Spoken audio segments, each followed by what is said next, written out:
Hello everyone and happy Halloween. Today for the Halloween special, wanted to show off this funny little costume I made in middle school. So this one right here is several years old. I remember I made this for the first time when I was in 6th grade and it's still around.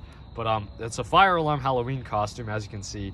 You obviously can't go to like Spirit Halloween and buy one of these because I think the percentage of kids dressing up as fire alarms is relatively low. So I thought I'd make this video just for fun, just to kind of show how I made it.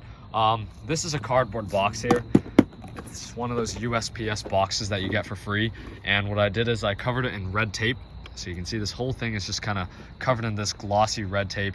You can use whatever color you want. Obviously, most fire alarms are red, so that's why I did that. I used electrical tape to do the fire lettering, so that's how that is.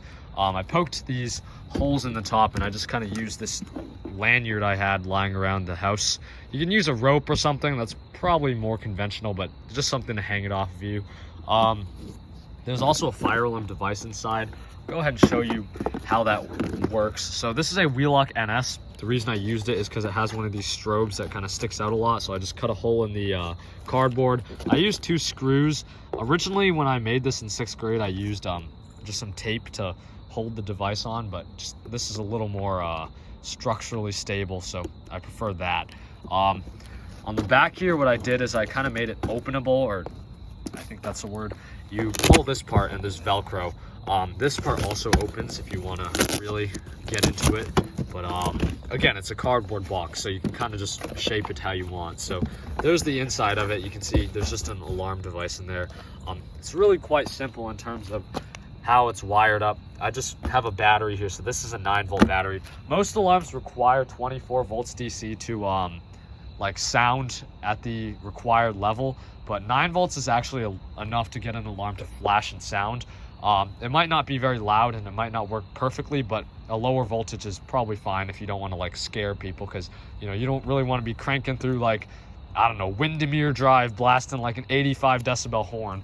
So this is perfectly fine. I wired it up to a switch. In past years, I actually wired it up to a pull station. Like I had a pull station on the outside of the costume and I brought that to school. It was kind of a hit actually, but I mean, the switch is fine. So that's how that is. You can see if you turn it on, it kind of just chirps, but it does flash, which is kind of what I wanted. So that's good because it won't like scare people, but yeah. So yeah, that's a fire alarm Halloween costume. I'm sure if you have a kid who's obsessed with fire alarms, they'd love this. It's really easy to make. It's something you really can't buy in the store, so it'll be kind of special. But yeah, that's that. Even if you're older and not a kid, I guess this would be kind of funny to bring around certain people. But yeah, maybe the strobe's even a safety feature. Like when you go trick-or-treating or something, you make sure the cars all see you with this blinding light. You didn't think I was gonna end this video without putting this thing on, okay?